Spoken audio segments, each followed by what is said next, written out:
Welcome to Oncology Nursing Update, Understanding and Caring for Patients with Non-Melanoma Skin Cancers. This is medical oncologist Dr. Neil Love.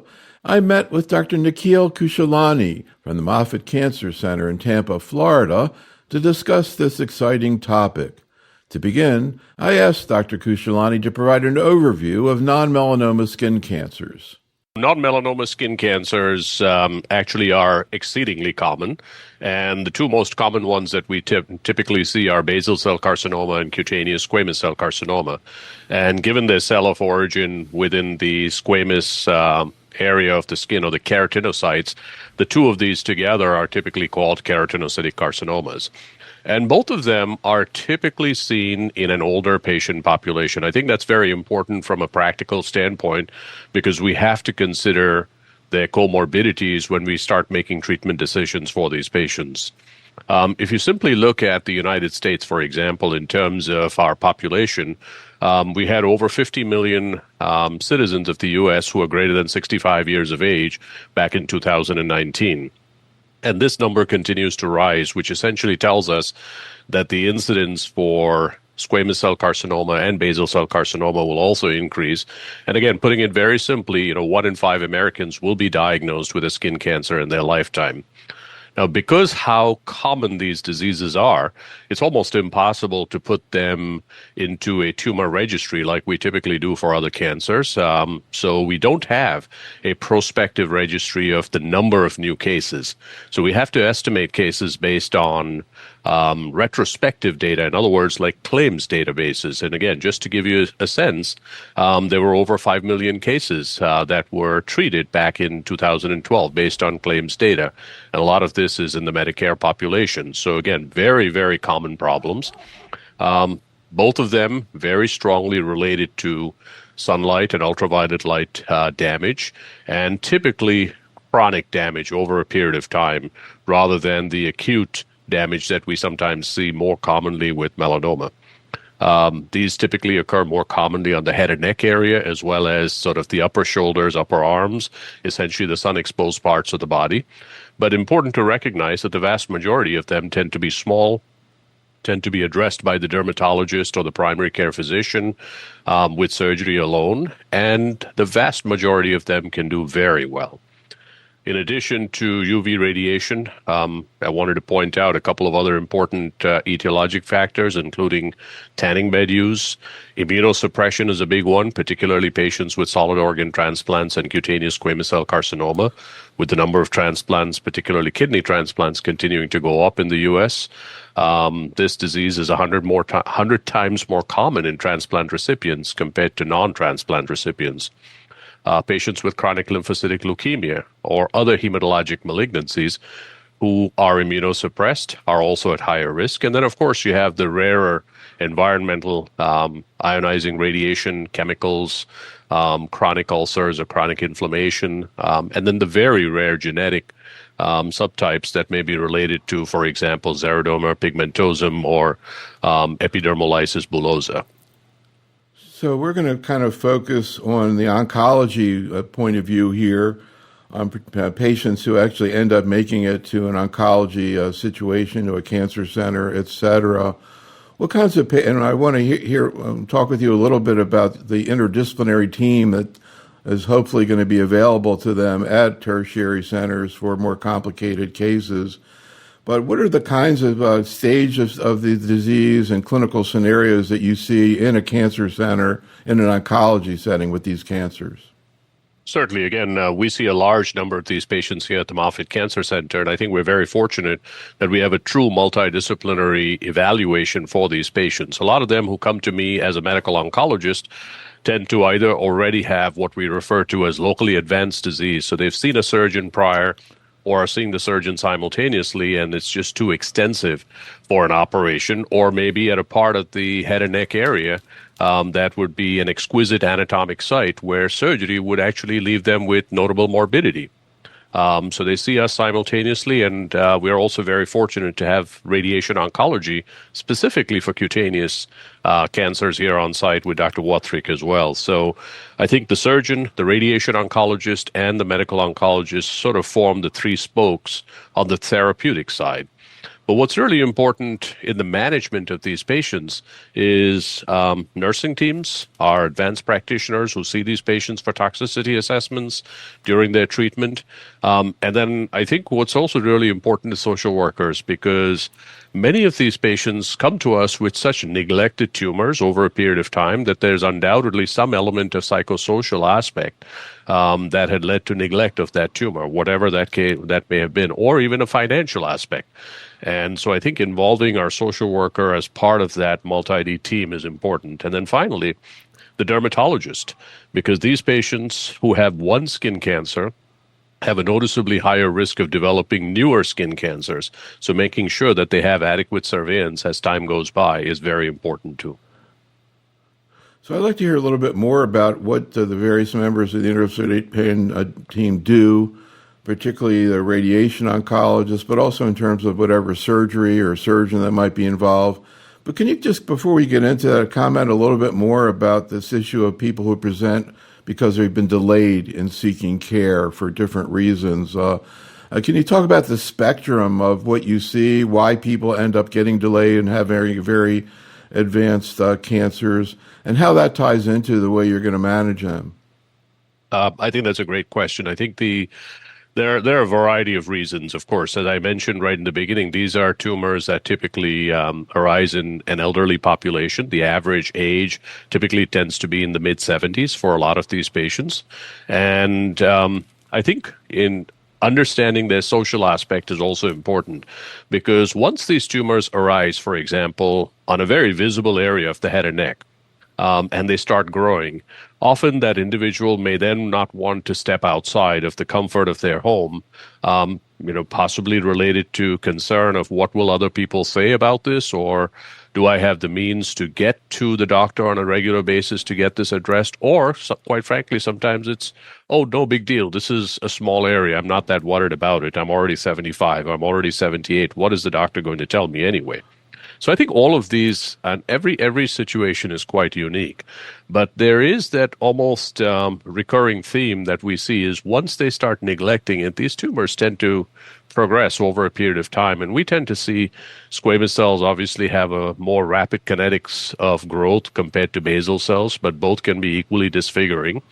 And so with that neglect, a lot of these patients come to us at an advanced stage where surgery may no longer be an option. But radiation certainly can work for both of these diseases, and we actively incorporate radiotherapy for a lot of our patients where surgery may not be an option.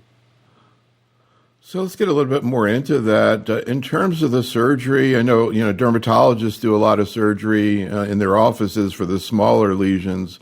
But once you get into these larger, locally advanced lesions, what type of surgeon actually is going to operate on them, and what kind of surgeon do you have in your interdisciplinary clinic? Great question again. We have both surgical oncologists and we have plastic surgeons, and we have our head and neck surgeons. So the plastic surgeons are integral to our cutaneous oncology department. So, for example, when I'm in clinic, I have the luxury of having a surgical oncologist, a plastic surgeon, and a radiation oncologist all on the same floor seeing patients simultaneously. And almost every week that we see patients together, there would be a patient from them who would then be referred to me, and I would see them on the same day, or vice versa. So I think there's no delay in terms of going back and forth between these subspecialists. Our head and neck surgeons are a different department, but I think after seeing a lot of the data that has come out in the last 5 years for both of these diseases, what we are seeing is actually seeing some of these patients that traditionally would have undergone fairly morbid surgery actually coming to us sooner and getting upfront systemic therapy, which may potentially reduce the extent of an operation that may be required. Anything new in terms of surgical techniques that you observe as a medical oncologist, advances in surgery, other parts of surgery, you see robotic surgery, anything new and exciting going on in terms of surgery for these type of cancers? Well, I think the one thing that immediately comes to mind is the question is whether all of these patients, particularly if they have nodal disease, do they require completion lymph node dissection or not? Or can we minimize the extent of surgery that would be performed for these patients? There is data now using immunotherapy for locally advanced or nodal metastatic cutaneous squamous cell carcinoma, where we've actually been able to de-escalate because the treatment works so well that they don't need surgery or they don't need radiation therapy. In terms of the specifics of technique, certainly that's not my area of expertise, and I'd have to defer to the surgeons in terms of what is new among what they can do. But most of these patients, I'm not aware of any specific newer surgical techniques that these patients require, at least to render them NED. What about radiation therapy for these tumors? How sensitive are they to radiation compared to other tumors? And where do radiation oncologists typically get involved? What kind of situations? So radiation is an integral part of management of skin cancers, particularly the keratinocytic carcinomas, such as basal and squamous cell, and certainly for Merkel cell, which is exquisitely sensitive. When one looks at basal cell carcinoma, it is sensitive to radiation, and often radiation can be definitive management without the need for systemic therapy. Again, it all depends on the location and what the, should I use the term collateral damage, maybe, for example. One could have a basal cell carcinoma locally advanced of the eyelid.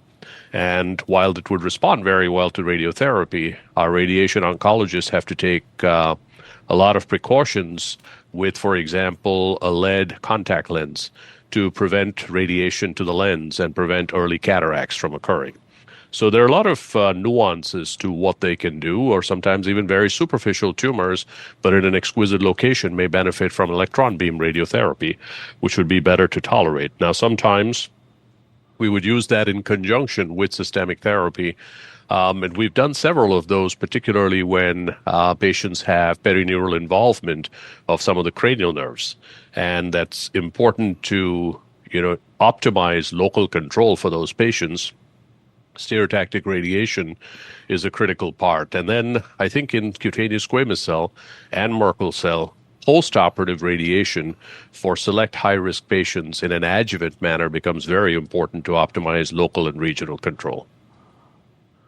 So let's talk about the medical oncologist and systemic therapy. And of course, I think the big advance that's occurred has been the use of immunotherapy, checkpoint inhibitors, anti-PD-1 agents.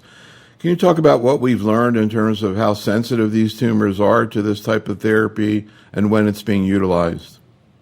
Certainly. So I'll sort of take one step back. What's really important, talking about when we started this discussion is many of these tumors are related to sun damage.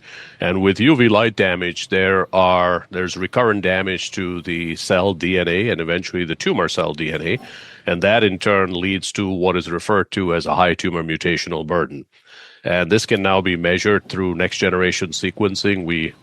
Most of these platforms that we now have available for tumor sequencing will often tell us what the tumor mutational burden is.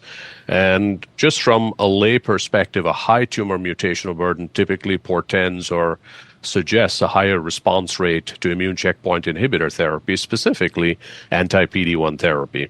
As all of us know, anti-PD-1 drugs are now almost ubiquitous in cancers across the board, but the revolution really started in skin cancer, specifically with melanoma, and then was extended to the others as well. So we now have approved immune checkpoint blockade drugs, both for cutaneous squamous cell, for basal cell, and for Merkel cell.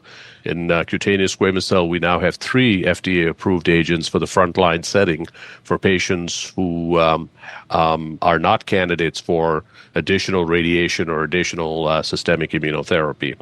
These drugs can work very well, and they have essentially supplanted chemotherapy, for example, in cutaneous squamous cell carcinoma. That's what we used to commonly use previously. And now, unless there is an obvious contraindication to immunotherapy, immune checkpoint blockade with either cemiplimab or pembrolizumab or cosibelimab should be our frontline therapy for locally advanced unresectable cutaneous squamous cell carcinoma. On the other hand, in basal cell, again, going back, it is a high tumor mutational burden disease, but it is also very typically characterized by abnormalities in what's referred to as the hedgehog pathway. And with patch 1 mutations or SMO mutations, so activation of that pathway is critical for the development of basal cell. And we are fortunate that we have 2 approved oral drugs that can target that pathway and cause reversal of the cell multiplication that occurs. So we have targeted drugs, and we also have cemiplimab as an approved immunotherapy for patients who are either intolerant to hedgehog inhibitors or are not candidates for it or have had disease progression. And then finally, in Merkel cell, upfront anti-PD-1 or anti-PD-L1 therapy is standard of care. What about in the adjuvant setting after surgery? Where do checkpoint inhibitors fit in? So of these, the only one that is now FDA approved is in high-risk adjuvant therapy for cutaneous squamous cell carcinoma. And this was based on the results of a large randomized trial called the CPOST study, CPOST standing for cemiplimab in postoperative skin cancer therapy. And this was over 400 patients where they already had their surgery done. They met high-risk criteria, very stringent definitions, but the most common definition was they had to have a lymph node that was at least 2 centimeters or larger that was involved with metastatic cutaneous squamous cell carcinoma, and there had to be evidence of extracapsular extension. And of course, there were certain other non-nodal criteria as well that were part of that high-risk definition, or they had to have at least 3 involved lymph nodes. Those patients meeting these criteria, the patients who received adjuvant cemiplimab, which is an anti-PD-1 agent after completion of radiation, the cemiplimab was given for up to 1 year of therapy versus placebo on the other arm. Those patients receiving adjuvant cemiplimab had a significantly superior disease-free survival compared to those receiving placebo. And that was a 68% risk reduction, which is quite remarkable because that's the first drug that has been demonstrated in the adjuvant setting to improve outcomes. And so that led the FDA to approve cemiplimab for high-risk resected CSCC in late 2025. And so that is now considered standard of care for these patients to improve outcomes. And I guess it's worth putting that in context in terms of other trials in the adjuvant setting, in terms of how much there you're treating. Adjuvantly, you don't have anything to look at, so you're treating based on the risk of the patient. And as you're saying here, the risk of recurrence gets reduced by about 2/3. So the chance of having a recurrent disease, more than half of it is eliminated by having treated with cemiplimab. What we've seen, and there are a bunch of different PD-1 and PD-L1 agents out there. A lot of people, it's kind of hard to separate it out in terms of how they work, what kind of effects they have, side effects. They all look pretty similar. It looks like a lot of times what happened is whatever PD-1 inhibitor is used in a trial where it works, that's the one that people use. So, theoretically, you could make the argument, well, maybe another checkpoint inhibitor would have worked as well as cemiplimab, but that wasn't what was used in the study. And of course that led to just that one being approved, not the other one. So in general, if you're going to use adjuvant therapy as cemiplimab, what you're going to use. And when you start cemiplimab, whether it's in the adjuvant setting or not, what are some of the things that you go through with the patient in terms of potential tolerability or toxicity issues? Sure. So since we're on the topic of cemiplimab, as you point out, it can be used for locally advanced, unresectable, or metastatic disease, but it's the only one that's also approved in the adjuvant setting. And I think that's where it's important from a patient education or nursing education standpoint is what are our goals of treatment? And obviously in the adjuvant setting, our goals of treatment remain curative in intent. In the advanced setting, our goals of treatment typically are prolongation of disease control. But what we actually see is some of these patients, even in the advanced setting, up to 20% of patients can have a complete response to anti-PD-1 therapy. And many of them, their duration of response can be many, many months or sometimes even several years. And I have many patients in my practice who are out 5 years from the start of immunotherapy and are doing remarkably well. But in the adjuvant setting, you're absolutely right. I think it becomes even more of an important discussion when we discuss the pros and cons of adjuvant therapy because of the potential for toxicity. And while many of these toxicities can be fairly straightforward, including fatigue, rash, diarrhea, pruritus, and usually you stop the drug, you can treat them symptomatically depending on the severity of toxicity. And some patients may require steroids and other biologics, but though that's fairly uncommon with monotherapy. The key issue in my mind in this adjuvant setting also becomes how does this impact for chronic toxicity? For example, endocrine toxicity that we see. About 12% of patients on adjuvant cemiplimab developed hypothyroidism. And while it's easy enough for us to say, well, you could just take an extra pill like levothyroxine or equivalent to manage hypothyroidism, again, I caution people that these are patients in their 70s, and in fact, some in their 80s as well. So I think we have to look at the patient, discuss the pros and cons with them, and then make some decisions. There's the rare toxicity of adrenal insufficiency. Again, single-digit percentages, but that is a life-altering toxicity that can develop with these agents. And of course, again, as you mentioned, we've had checkpoint inhibitors out there for a while, so people, I think, are aware that these are autoimmune toxicities, which is not surprising. You're stimulating the immune system. What about contraindications to using checkpoint inhibitors? The two that people talk about is one, prior autoimmune disease that might get ramped up if you give them immunotherapy, and the other is a solid organ transplant, kidney transplant, heart transplant, etc. What about patients in those situations? Do you ever use checkpoint inhibitors? So I'll start with the latter question first. For solid organ transplant recipients, I have used checkpoint inhibitors for those patients, but only in the locally advanced or metastatic setting where the disease was equally bad. And so untreated disease or disease that may have already progressed on chemotherapy or anti-EGFR therapy, and you're really left with no other options, I think that becomes a real shared decision-making process with the patient. There is now prospective data in CSCC in kidney transplant recipients. And this was from the group in Boston, where what they did was give high-dose pulse steroids at the time the checkpoint inhibitor was being used, and then rapidly drop the dose after 4 days of use, and then continue 10 milligrams of prednisone during that 3-week cycle, and then repeated the same course. Again, small population of kidney transplant patients, 12 to my recollection, and none of them had evidence of kidney or allograft failure. And so I've done something similar. I've done that. I've extended that to others, including liver transplant and heart transplant patients as well.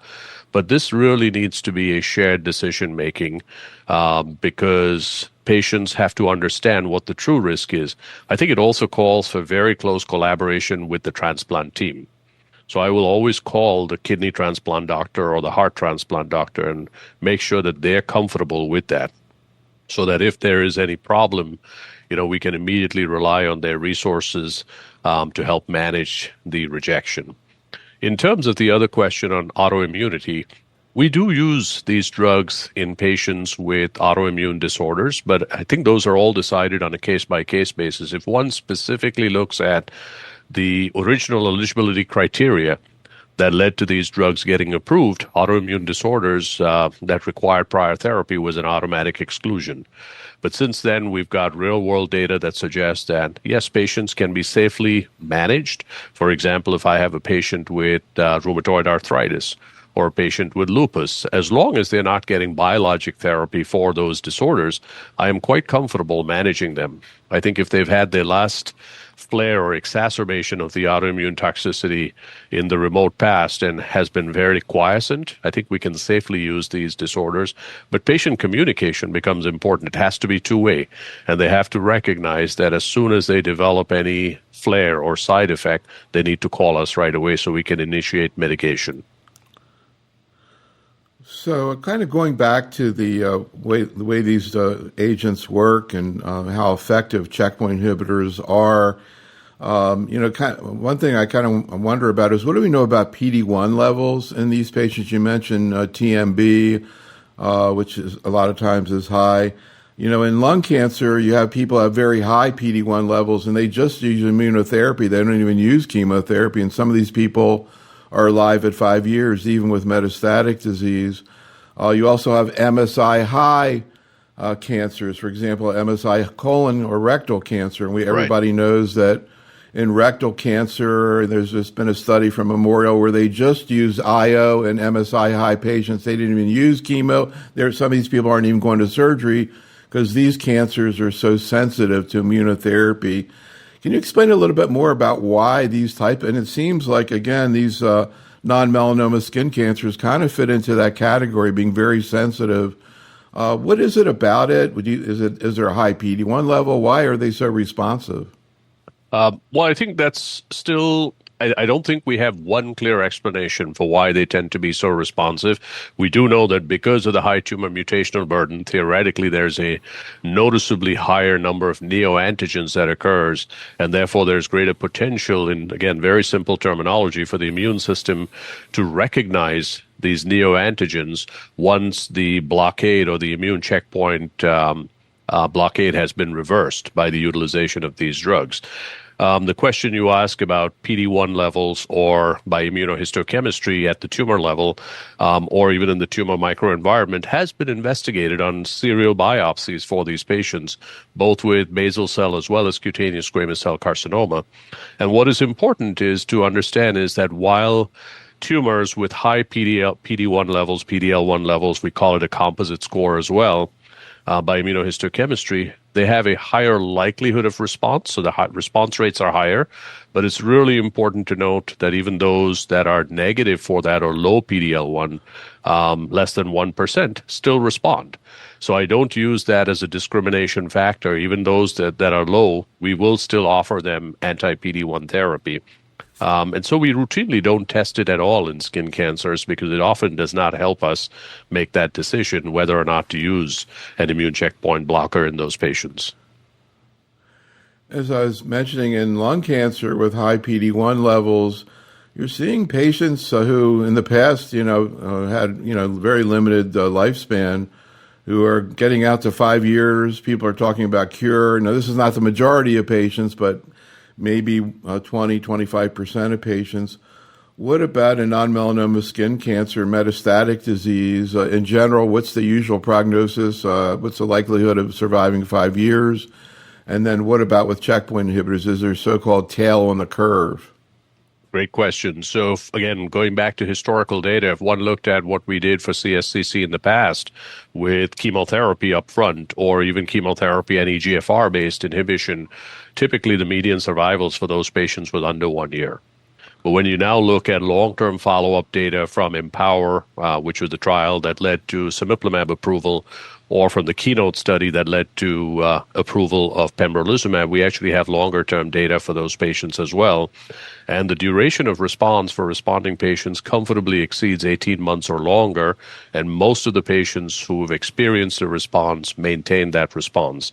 So we now have follow-up data for these patients that demonstrate excellent survivals, and despite not requiring continuation of their therapy, most of these patients will stop their treatment at about 1 year, 1.5 years. In some cases, we will continue for up to 2 years, but it's rare that we would go beyond 2 years of systemic therapy.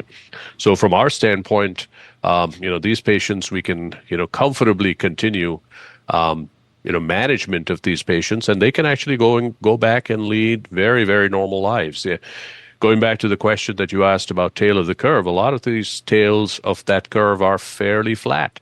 Even you go back and look at the Empower locally advanced cohort. This was 78 patients with locally advanced CSCC treated with cemiplimab. The response rate was about 45%, with 13% complete response rates, and remarkably good disease control that continued.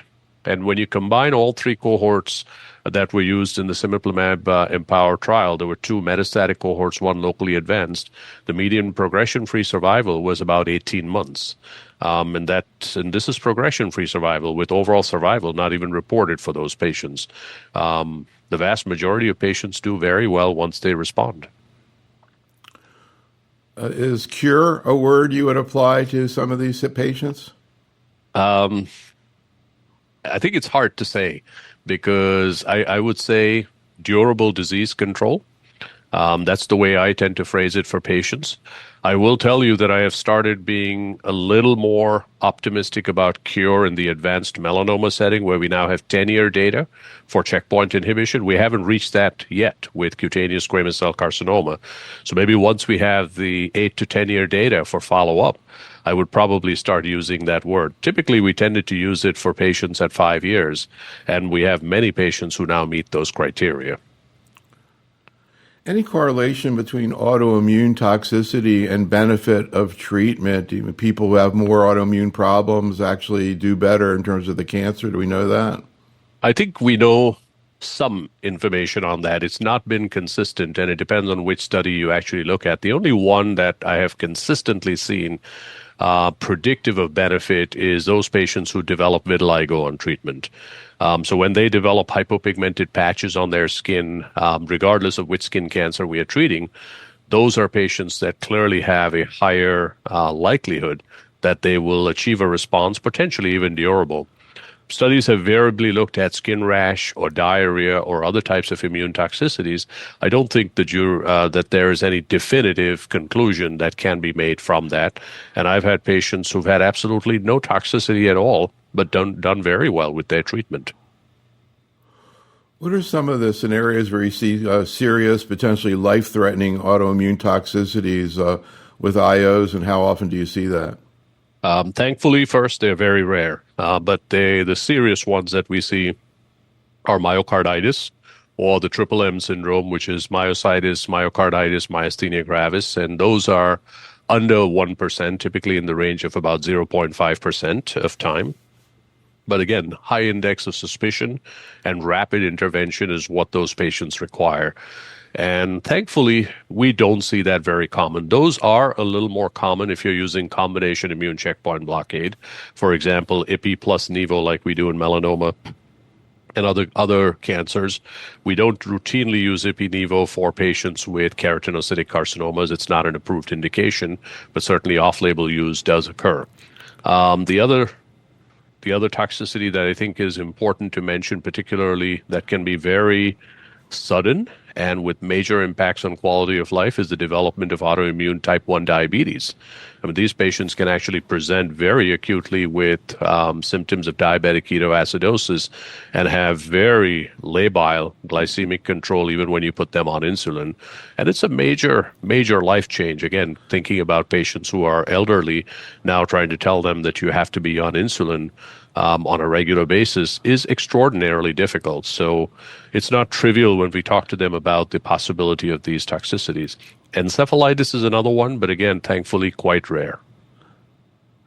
So you mentioned that another type of systemic therapy that's used, particularly mainly with basal cell, are so-called hedgehog inhibitors.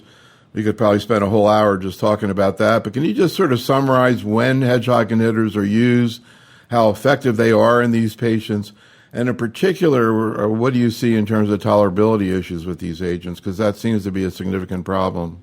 That is absolutely correct. So there are two approved hedgehog inhibitors, vismodegib and sonidegib, typically for the management of locally advanced unresectable basal cell carcinoma, which is the vast majority of patients that we in a medical oncology practice would see. It's rare to see metastatic basal cell. That tends to be less than 10% of patients with advanced BCC. And most common sites of metastatic disease tend to be the lung and the bone. For these patients, the pathway, the hedgehog pathway, is what is critical to the development. And normally, again, just in very simple terminology, the patch gene, we call it the PTCH1 gene, the patch gene is what is responsible for keeping SMO, or smoothened homolog, under control. If there's a mutation in the patch gene, or there's a mutation in SMO, smoothened homolog, it takes patch away from allowing it to repress SMO, and therefore SMO gets activated, and there are downstream signaling cascade that eventually leads to cellular multiplication or division and development of BCC. So the drugs that we have essentially restore this pathway to normalcy. So they're basically hedgehog inhibitors, and they're given orally once a day. The problem with these drugs, while they are very effective, about 60 to 65% response rate in the locally advanced setting, and some patients have a complete response that can be very durable. The problem is the side effects that are associated with these, because the hedgehog pathway is not simply unique to basal cell carcinoma. It's almost ubiquitous in multiple other organ systems of the body, for example, taste buds or our hair. So dysgeusia, altered taste, hair loss, sometimes alopecia, or that is sometimes irreversible. An interesting side effect is muscle cramps, which can be almost unpredictable, just like severe Charlie horses that can occur in patients, and fatigue. These are sort of the four big side effects. And if you just look at a continuum of patients with basal cell carcinoma that have been treated for 6 to 12 months, virtually 100% of them will develop some degree of toxicity that requires dose interruption for these agents. These agents have a long half-life, and so typically the way they were originally approved was on a daily basis, but practically in my practice, it is rare that patients can continue this indefinitely. And so we often have to come up with some novel ways of interruption of therapy or a scheduled break from treatment, couple of weeks on, couple of weeks off. And I think we all do that, just trying to understand how comfortable we are in terms of management of those patients.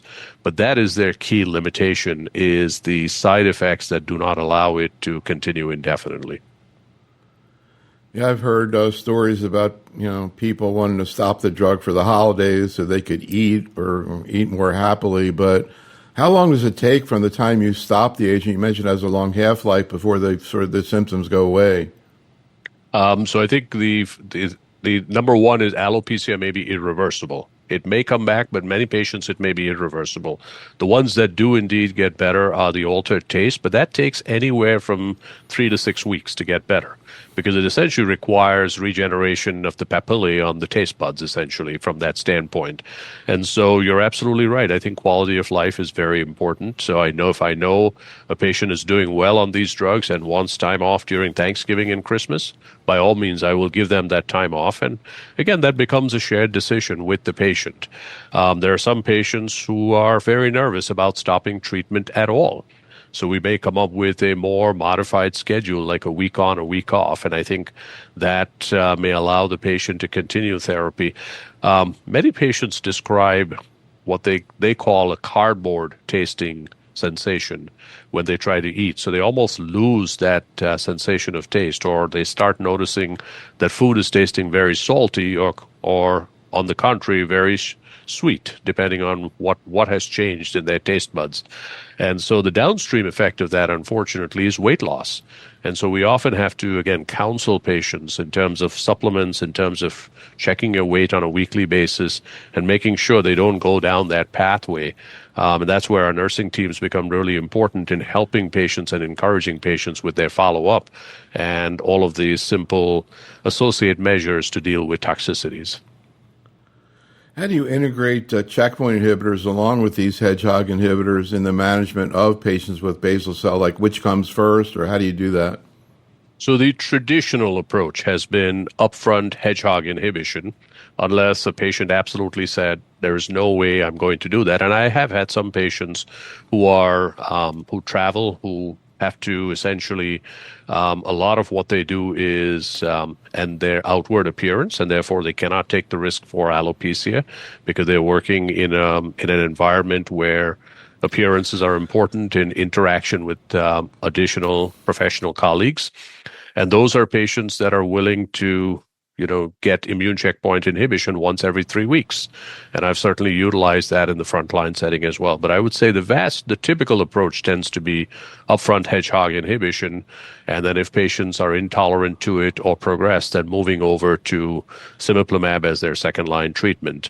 That being said, there is data now that is emerging, for example, from the group at Johns Hopkins, where they have used in a clinical trial upfront PD-1 inhibition with nivolumab and shown response rates as high as 50% for those patients. So obviously a randomized trial would eventually be required in terms of sequencing, but whether that would eventually occur, it's almost anybody's guess.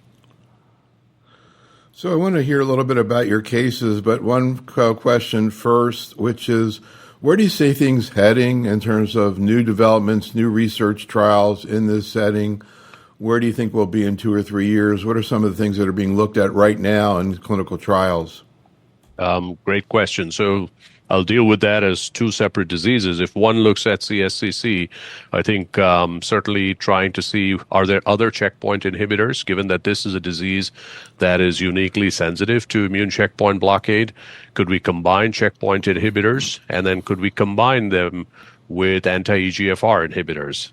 So that's an active area of investigation. For example, the ITACL study, where patients receive pembrolizumab up front for locally advanced or metastatic CSCC. And if they progressed, then they continued pembrolizumab but added cetuximab to that and found that there was a response to the combination. Of course, one could ask the question is, do you really need the checkpoint inhibitor to continue in that second-line setting or not? And that, I think, in itself is a research question. Or combining these with chemotherapy like we've done in lung cancer. Those would be additional approaches that one would take for CSCC. To me, the most exciting thing, at least recently in CSCC, has almost been using the efficacy of these drugs to de-escalate the regional therapy. And this was very elegantly shown in a small trial from Australia called the DSQUAM-8 study, where about 65% of patients treated with upfront immunotherapy no longer required surgery or radiation or its combination. And I think, again, going back to this is an older patient population, if less is more for them, I would take that every single day. And so I think trying to really understand how we can do better with maybe less toxicity is really important. If one switches over to sort of the basal cell aspect, I think given that this is a disease that is, again, manifest with the potential to impede the hedgehog pathway. Obviously, looking at some more novel hedgehog inhibitors would be important. For example, novel agents that target SMO like taladegib, then GLI inhibitor, GLI inhibitors that sort of try to bypass these mutations downstream. Those are currently being investigated as well. There has been some interest in combining hedgehog inhibition with immunotherapy, but that really didn't bear much fruit and didn't add or didn't synergize in terms of increased efficacy. And I think another novel area of approach, given that, particularly for basal cell, given that this is all on the skin for the vast majority, topical hedgehog inhibition is also being investigated. What about intralesional therapy? Is that done at all? The answer is yes. So intralesional therapy has actually been done for a long time for both of these, but more so for cutaneous squamous cell, including, for example, intralesional methotrexate, intralesional fluorouracil, that has been utilized for these patients. There is an ongoing trial that's actually looking at intralesional cemiplimab for patients with early-stage cutaneous squamous cell carcinoma at selected anatomic locations. For example, the head and neck area, the pretibial area, those are areas that are harder to operate. And so these patients get intralesional cemiplimab once a week for 6 weeks. And the primary endpoint is to determine the efficacy and safety of that approach. So it's quite possible that if that is a successful trial, that we may have an intralesional immunotherapy approach for these patients as well. Yeah, I saw that in your CV. I don't remember hearing about intralesional immunotherapy like that before. Has it been done in any other cancer? Well, we've had in melanoma, we've had oncolytic virotherapy, and we do have an approved agent like TVEC, but I don't recall specifically intralesional immunotherapy. I mean, the only other place that we have used it, and it's actually part of the NCCN guidelines, is lumbar direct injection into the CSF for leptomeningeal disease. But this is specifically for patients with metastatic melanoma with leptomeningeal involvement. Intrathecal nivolumab through a pilot study at MD Anderson was demonstrated to have efficacy. And so it's now included as part of a consideration as part of the NCCN guidelines as well. Wow, really amazing. All right, let's hear a little bit about your cases. What about this 70-year-old man? What was your first encounter with him? So this is a patient who came to us actually after the tumor had already been resected. So this, while it gives you the initial aspect, who had already undergone Mohs surgery, which is what is commonly done for a poorly differentiated squamous cell carcinoma on the right temple, had evidence of perineural invasion, and that increases the risk of local regional relapse, and very appropriately got adjuvant radiotherapy, and then developed metastatic disease to the right parotid, as you can see highlighted here on the CT as well as the PET scan on the bottom right. So this patient then had already undergone a parotidectomy and limited cervical dissection and had 2 of 31 lymph nodes that were involved, and clearly with high-risk features. If you recall the discussion on C-post greater than 2 centimeters with extracapsular extension, this met all of those criteria. And therefore, from the options that are presented at the bottom, in the old days, we may have just considered option number 1, adjuvant radiotherapy. But now, with approval of cemiplimab, option 4 would be very reasonable to offer this patient to reduce his risk of disease relapse. So what actually happened with the patient? So he started with treatment. He got his radiation, expected toxicity, and then started cemiplimab. As you know, cemiplimab was only recently approved about 4 months ago. He has developed hypothyroidism, but otherwise actually tolerating treatment very well. And the plan will be to continue 1 year of treatment. I anticipate in the next 2 or 3 years, we'll see a lot more real-world experience using adjuvant cemiplimab, and we will see whether that mirrors the results of the C-post study.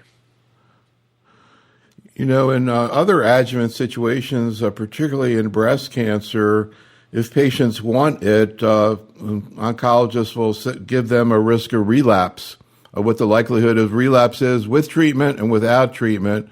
I don't know whether he asked or was interested in that, but when you look at his case, assuming he got the radiation therapy, as you say, that's been out there for a while, what would you say his chance of relapse would be? And then if he asked you, what do you think the chance of relapse would be if he took the cemiplimab?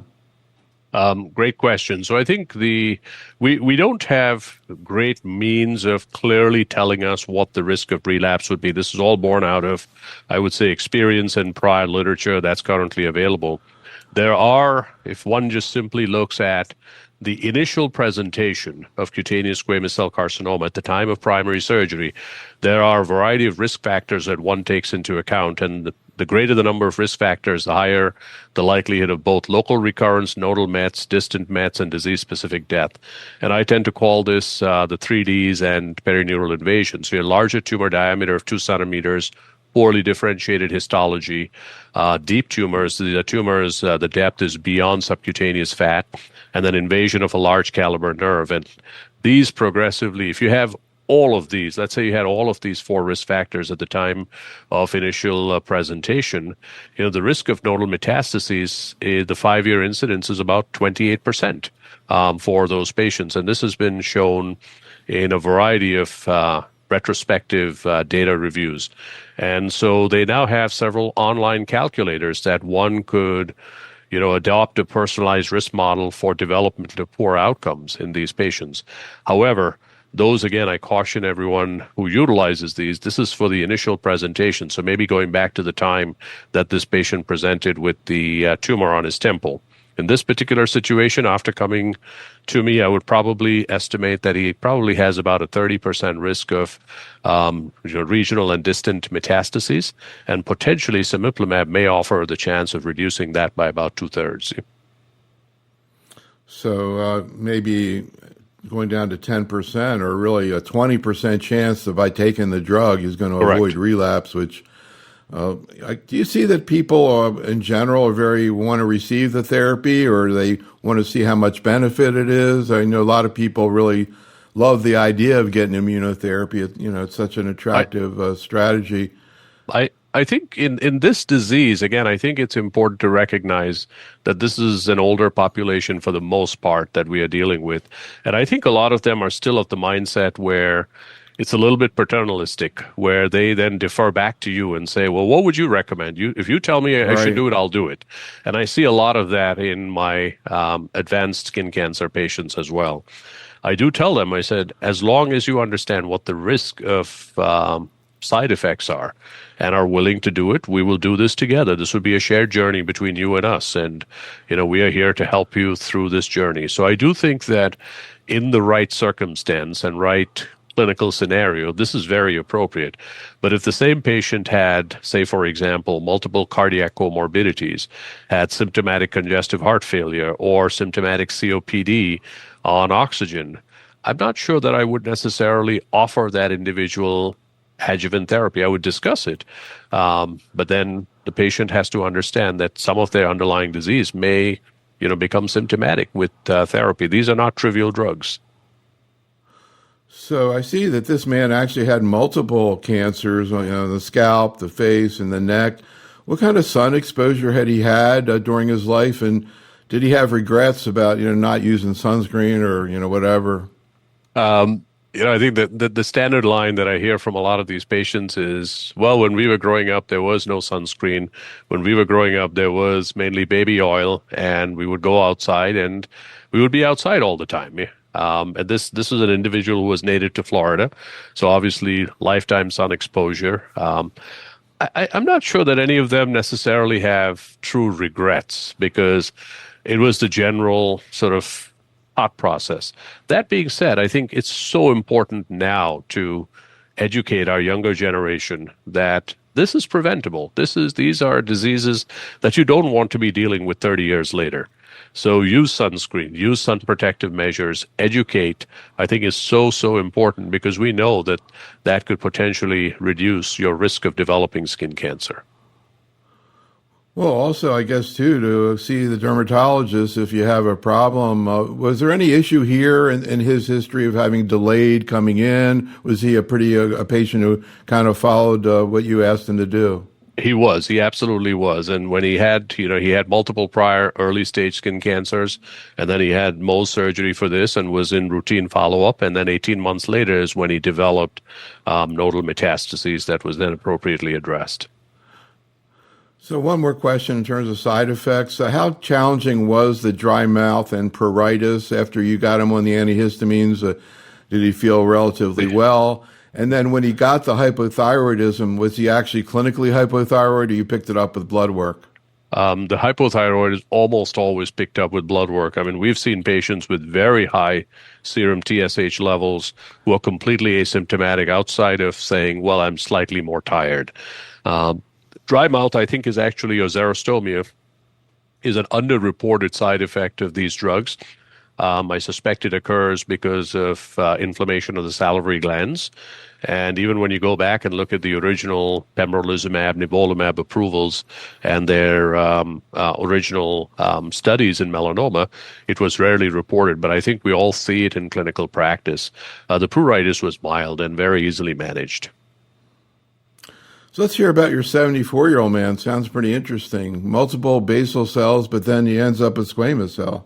Right. So this is a patient who had multiple BCCs in the head and neck, treated appropriately with surgical resection. Then he noticed an area on his right eye. It was like on his conjunctiva and near the sclera. And he said this has been there for many years, and then only recently had started growing. So at his outside ophthalmology evaluation, they saw pterygium in each eye, but they also saw this plaque-like lesion on the medial aspect of the right conjunctiva, very close to the right medial canthus. And they initially thought, very appropriately, this is what we refer to as an ocular surface squamous neoplasia. It's almost like the equivalent of squamous cell carcinoma in situ of the skin, like Bowen's disease. And so he went to the Eye Institute, was recommended for further evaluation, including the biopsy. But this actually occurred during COVID pandemic. The patient developed COVID, and then the pandemic was ongoing, so his follow-up then got delayed, and unfortunately had a very rapid disease progression, as you saw in the photograph, where almost the tumor had encompassed the entire conjunctiva and the eye. And what you see here are sagittal views on a CT scan that show this large enhancing tumor in the right globe and causing compression and displacement of the eyeball. And this involved the superior rectus muscle and clearly had impacted on his vision. So the only approach here would have been an exenteration, so removal of the globe, removal of the eyeball as well as the attached muscles and tendons, versus upfront systemic therapy, and he was referred to me for that. So we started him on systemic therapy. He tolerated treatment with anti-PD-1 treatment very well. And what you see on the left side here is dramatic response. You can actually now see normal eye returning. You can still see tumor along the medial aspect. And then a few months later, pretty much all resolved. And he's completed 1 year of treatment, did very well. You see the sagittal view at the bottom on the CT scan. And he's been in follow-up, doing remarkably well. But then, interestingly, 6 months after completion of his treatment, he presented with hyponatremia and hypochloremia and fatigue. And sure enough, workup that we did demonstrated adrenal insufficiency, and we've replaced that with hydrocortisone, and he continues to do well. What type of workup do you do to diagnose adrenal insufficiency? What did you see with him, and how did he feel once you started treatment? So typically we would do a random cortisol level and ACTH level. In an ideal circumstance, this lab work should be done at 0800 in the morning, just to try and mimic the diurnal pattern of cortisol that we see. Some cases are not as straightforward. His cortisol level was almost negligible, so we knew that this is what it was. He had presented with fatigue, and his labs had shown hyponatremia and hypochloremia, which can be seen in adrenal insufficiency. Many of these patients have non-specific symptoms, some cold intolerance, fatigue, just tiredness, just don't feel very well. And as I tell our trainees, that you just have to have a high index of suspicion at diagnosing this, because any acute illness can put these patients over the top and precipitate a symptomatic adrenal crisis, including a simple surgery can do that as well. Once we started the hydrocortisone replacement, and again, mimicking the diurnal variation, patient felt dramatically improved. These patients respond within 24 to 48 hours, and they feel essentially back to baseline and wonder why, sort of in retrospect, wonder why they were feeling so poorly for several weeks to months prior to that. So this case is a great example of how systemic therapy can really have an effect on the tumors that are not surgically resectable. It kind of reminds me a little bit about neoadjuvant therapy in breast cancer, where you take women with big tumors, you shrink it down, then they can have a lumpectomy. What are some of the kinds of ways people respond like this, and where you see a big difference in being able to approach the patient with local therapy after getting systemic treatment, so either surgery or radiation after? What are the locations and the clinical scenarios where you've seen people really benefit from this sort of neoadjuvant type approach? So I think this is a classic example. Of course, this patient didn't even require any form of local therapy because of the excellent response that he had. But we see it, for example, in patients with locally advanced tumors of the ear, where they are spared an auriculectomy, or patients with tumors that are very close to the facial nerve that normally would require surgery, and you're able to shrink them, and the surgeon now can clearly identify where the facial nerve is and spare the patient from a postoperative facial palsy. Other tumors on the lower extremities, pretibial location, another difficult area for wound healing. And so those are, the areas that I think upfront systemic therapy, either as a neoadjuvant manner, where we have clinical trial data to support that as well, has really, really been beneficial. All right, let's finish out with your last case. A 71-year-old man, facial sunburn as a teenager. That's interesting. What happened with him? So he distinctly recalls, particularly on the left side of his face, he says, I clearly had a bad sunburn when I was a child. He grew up in the New England area, and interestingly, thought nothing of it till at early age, in his 50s, developed an early basal cell carcinoma, literally on the left cheek. He underwent resection and then had a recurrence at the same site, another surgery, and then a second recurrence. And for that, he underwent 6-stage Mohs, to get negative margins. And then he required a cervicofacial flap reconstruction.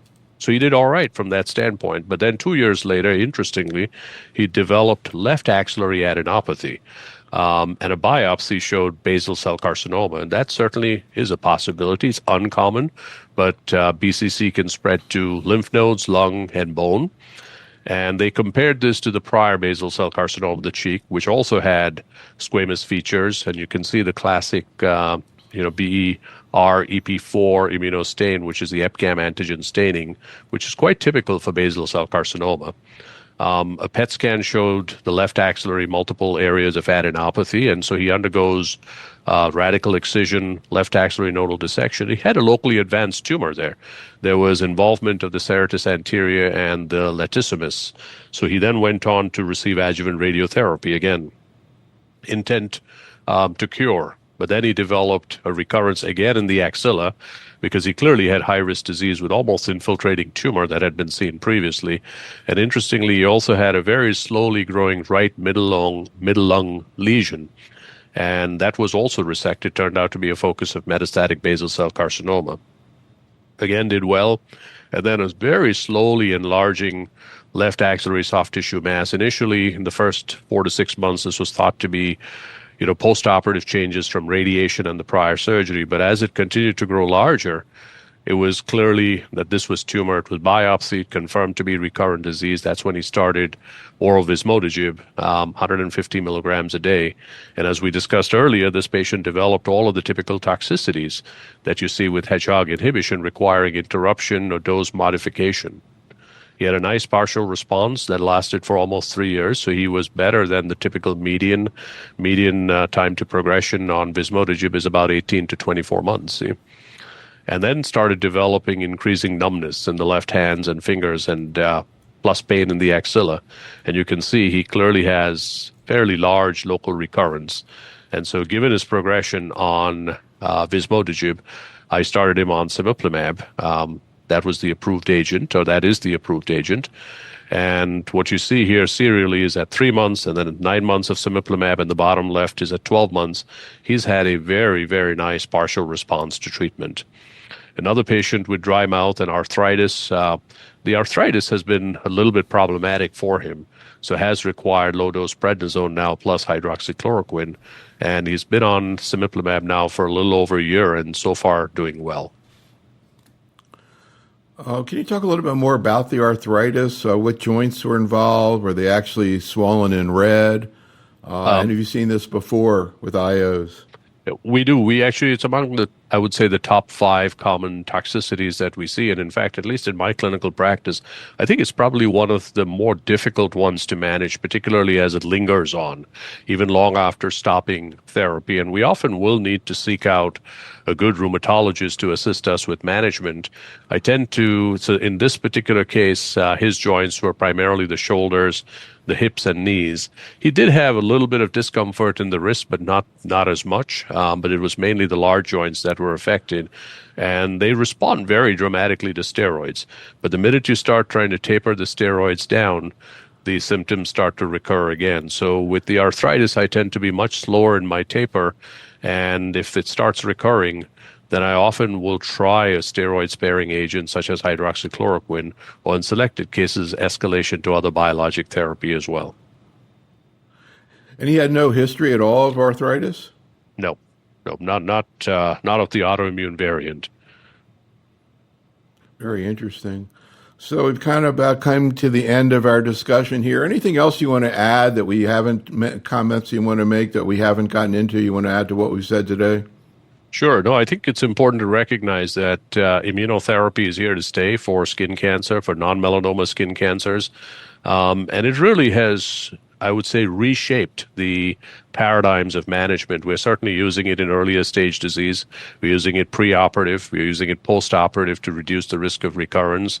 And while we do that, it really becomes sort of to the forefront that we have to include patient education, provider education, and make sure that lines of communication between patient and the treatment team are always open so that we can help patients manage toxicities. For the most part, most of these toxicities are anticipated, but some of them, as we mentioned earlier, can become life-threatening. So we can certainly walk with patients through this and help them overcome it. And finally, I think a lot of this is preventable. So sun protection, sunscreen, critical, particularly for our younger generation. This concludes our program. Conflict of interest statements for the faculty can be found in the program notes.